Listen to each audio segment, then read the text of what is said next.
I wanted to make this video explaining why I chose this grading company over the other competitors and stuff, and maybe why you should consider yourself.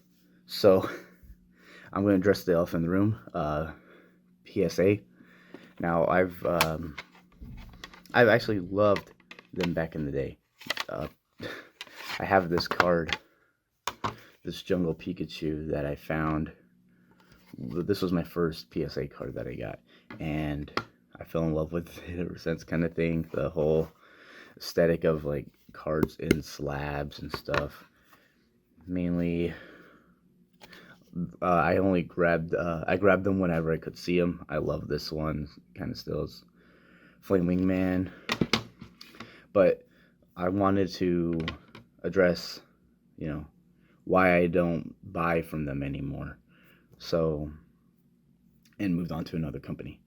So ever since I've heard of the whole, it's mainly for, if you TCG players don't know, it's in the sports card industry. There's a 1994 Mantle Griffey dual autograph story.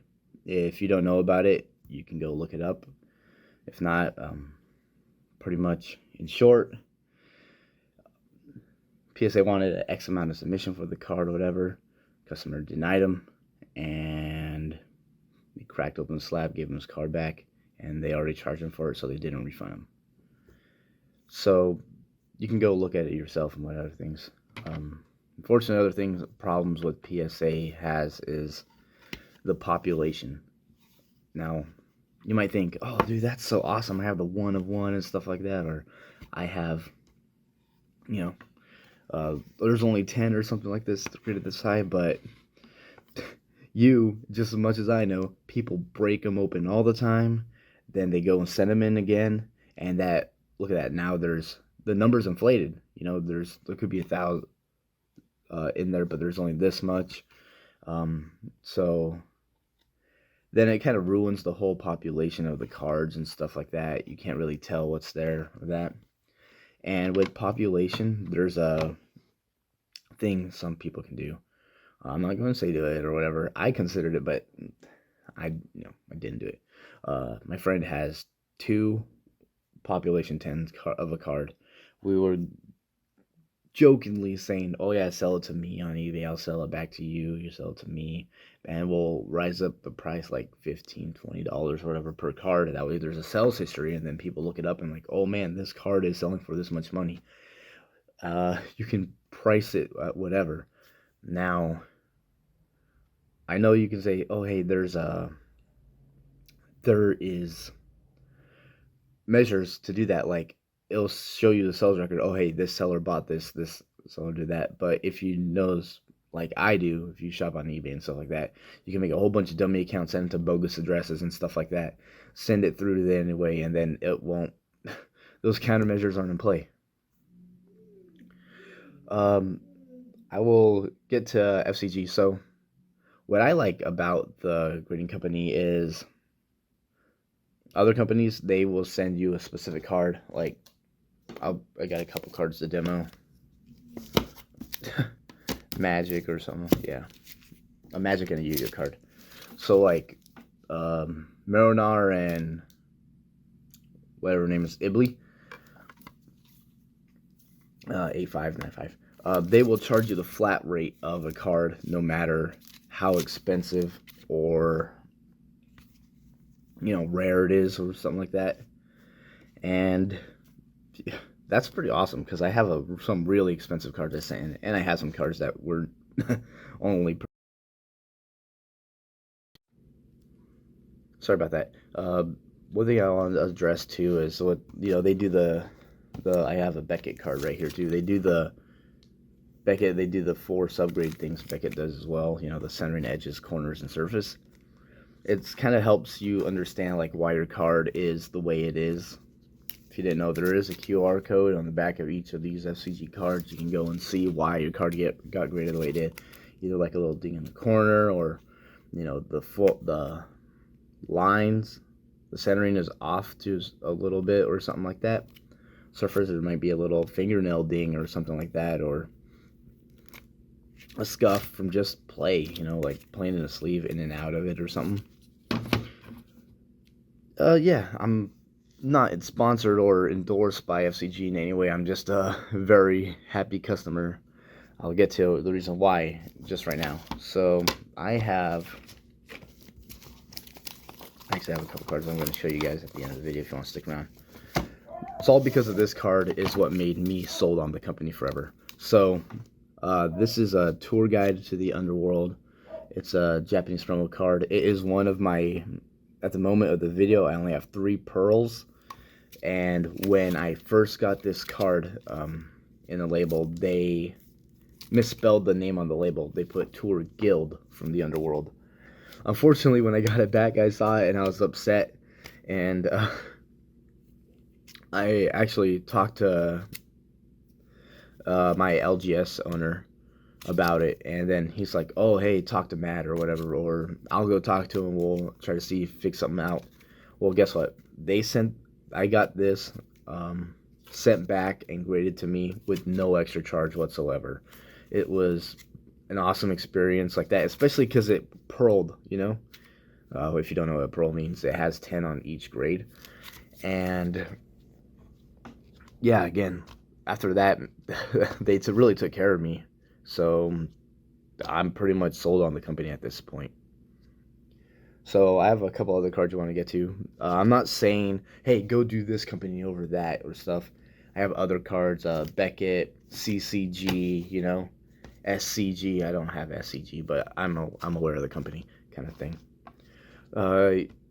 Go check out other stuff. You know, you don't have to be like this headcanon where you only know PSA or you only do Beckett or something like that. They have an amazing turnaround, by the way. I got cards back. Well, just because I submit them through my local store, so I won't get them back the exact day that, you know, they come back to me. I'm off and on a lot, but yeah, I get them back pretty quick. Like, I'd say less than 2 weeks, boom, they're right back in my hands before I send them out. Now, yeah, that's pretty much it. Stick around, I'll show you some of the cards that I got back from the company. Other reasons why I kind of don't really do the PSA or just all that stuff. Pretty much, yeah, I wanted to show a couple cards in the collection and like how they do certain stuff. As the last bit of this video. There's this is a ratchet bomb I got. Foil. People just look through at the card, be like, oh, it's a 10 or not, then just jump to the next one, or like, you know, you don't consider the centering or the edges and stuff like that in these cards. This is my first foil rare, so I was sent in through sentimental value reasons. This is a cool little story. So I've had this. I wanted to grade it. It's that first card. It's just, again, sentimental reasons. It wouldn't have came out that good. This is the first starter deck, Armed Dragon level 7. If you look on the back, they would have graded it a 6.5. They had trouble finding a way to grade this out and everything like that. I don't remember a particular reason why, but they actually compensated me for it, and they offered to grade another card of mine for free, which is really awesome and appreciated, you know. Now, this card, this has been through the ringer, of course. I'm starting to retire some of my old collections. Half the reason why I get these super rare reserve list cards is so it's authenticated, you know. I can go sell and someone's like, hey, is that fake or not? No, it's legit, you know. Look at that stuff. Same thing with this guy. Gaia's Cradle. I played a lot of CDH, if you didn't know. That's why I have these here. My deck lost a little bit of consistency grading these, but that's not a big deal.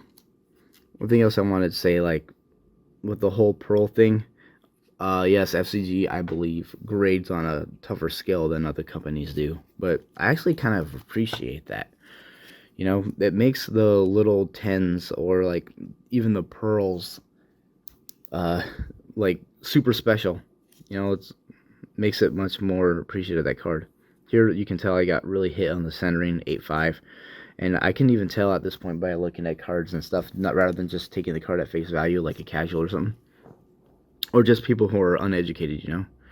You see how this side is much thinner than this side? You can actually tell just by glancing at it now, rather than like getting the measurements super exact. Here's that pearl again. But yeah, I'm just really appreciated that Matt was willing to go and fix the card without even charging me. You know, sometimes other companies are like, oh yeah, you have to do it again or whatever, or stuff like that. Wes Schwartz, the very niche card game. I had the Sword Art deck. I actually bought it. It wasn't bad. I forgot how to play already, but yeah, I know like these signature cards, even PSA graded and whatnot, they're super expensive. Well, depending on the card, compared to the English and Japanese. Mine are actually English, but beside the point. Especially this one, man.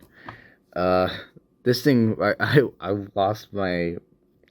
I'm a wild when I saw it came out as a 10. You know, I almost got it a pearl too, but I know exactly why. It's because again, I sleeved it up, I shuffled, I played it inside the sleeve. You know, it gets that scuff on it after X amount of time passes by. Stuff in it, taking them in and out of the sleeves and stuff.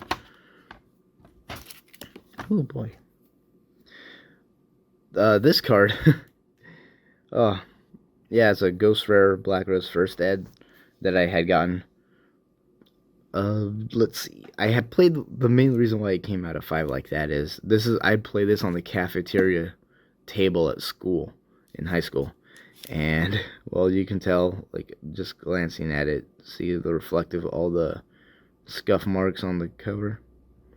Still a really beautiful card. I know, people still love this thing. I don't play Yu-Gi-Oh! So much as I used to, especially the modern stuff, but I've talked to people at my locals, and, you know, a lot of people want to buy this card. I just can't part with it. I don't know, I've been through so much with it. This is really cool. It came out as a 10. Omnimon Alter S. It is my only graded Digimon card. Now, I've been playing Digimon maybe 4 months or something like that. Pretty cool game.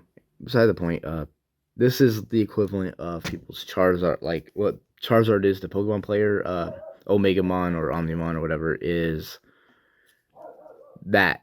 It is their Charizard, you know, their chase card people love. I really appreciate it, you guys. Again, not sponsored by FCG or anything anyway. I kind of just want to explain more information to collectors out there. You know, maybe get them a little more exposure. They're a pretty recent company. They've only been in the business like 2.5 years, I believe, at this point.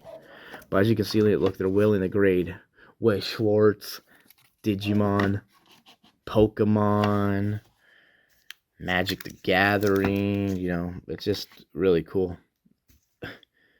They even, when they get cards in, mainly, again, their main clientele is sports cards, but you can get TCGs, even like, you know, they even have little sports cards like these from like, I don't know, I'm not a sports guy, I'm sorry. The ones that are cut very different, they'll have special slabs and stuff for them. Pretty much like that. They have a Facebook page too. I always love it when they post it sometimes, because I'm like, oh, do they feature my card on it? And sure enough, sometimes, yeah. I'm like, this card got featured. I think that was really cool. This card got featured. You know, like, just on the website. I think they got featured in the same page. Anyway, thanks so much for sticking around and watching this. I really appreciate it. You guys all have a happy day. And again, just consider them, you know.